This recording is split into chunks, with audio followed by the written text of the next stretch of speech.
لاندې رسم شوي ټکي د ښوونځي د 14 بسونو د چلیدلو له ساعتونو څخه ښکارندویي کوي. هر ټکی له یوه چلیدونکي څخه ښکارندویي کوي. دې ځای کې د بېلګې په توګه دا ټکی یا دلته یو چلوونکی په یوه ورځ کې 1 ساعت چلوي، 2 چلوونکي په یوه ورځ کې 2 ساعته چلوي او یو چلوونکی په یوه ورځ کې 3 ساعته چلوي. په همدې ډول سره دې خواته 15 چلوونکي په یوه ورځ کې 7 ساعته چلوي. ورځني چلیدل په ساعتونو سره ښودل شوي دي. په لاندې راکړل شوو سلنو کې کوم یو د هغه چلوونکي لپاره چې په ورځ کې 6 ساعته بس چلوي نږدې اټکل دی. دلته موږ تاسې ته سلم راکړل شوي یا سلمې برخې چې 40 55 اویا او 15 اتیا دي. لومړی به راشو او خپله به دا سلام تعریف کړو چې سلام یا موږ تاسې په دري کې ورته صدک اصطلاح لرو. دا خپله څه ته ویل کیږي؟ سلام له هغه مقدار څخه عبارت دی چې د یوه تصادفي متغیر یا د یوه تصادفي متحول فیصدي له هغه څخه کمه اوسي. دا موږ تاسې کولی شو په 2 ډوله سره تعریف کړو. لومړی هغه ډاټا چې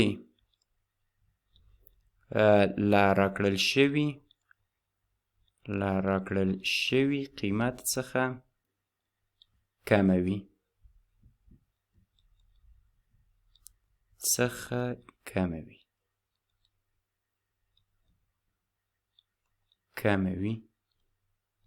او دوهم هغه ډاټا چې له راکړل شوي قیمت څخه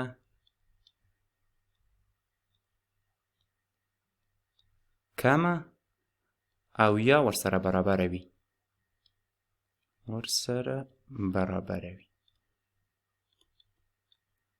ښه، اوس به راشو او په دې ځای کې به لومړی وګورو چې موږ تاسې ته قیمت 6 راکړل شوی یا هغه چلوونکی چې 6 ساعته موټر چلوي، نو له دې څخه کم څو قیمتونه راځي؟ دا 1 2 3 4 5 6 7 او ټول 14 بسونه وو. نو که چیرې د لومړني تعریف له مخې ولیکو نو د دې سلام به مساوي شي له 7/14 څخه. 7 که چیرې په 14 تقسیم کړو 0.5 کېږي یا 50%.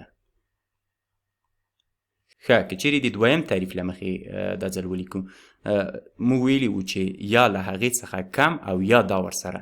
نو که چیرې یو بل هم ورسره جمع کړو 7 دا و یا به دا شي 8. ښه، نو که 8 په 14 باندې وویشو دا بیا مساوي کېږي له 4/8 سره. که 4 که چیرې په 7 باندې تقسیم کړو نو څو وررسیږي؟ 4 تقسیم په 7. دلته به 0 ورکړو، 0.0 به ورکړو، دا به شي 15. 15 په 7 کې 15، 15 به پاتې شي. دا ځل به ورته 0 ورکړو، دلته 0 اوه به ورکړو، 7 په 7 کې 9. دا ځل بیا 1 پاتې کېږي، دلته به 1 باید وخوري. نو په همدې ترتیب سره به دا دې خواته ادامه پیدا کړي. که چیرې د دې فیصدي ولیکو نو دا به تقریبا 58.1 او همداسې یو څو نور عددونه په همداسې ترتیب سره یو فیصدي لاسته راکړي. را به شو دلته په دې قیمتونو کې وګورو چې کوم یو له دې سره نږدېوالی لري. یو 40 دی، بل یې 55 سلام دی، بل هم 7 دی او بل هم 15. نو ګورو چې 55 له پورته یوه سره ډېر زیات نږدېوالی لري. دا به په داسې ډول سره په نښه کړو.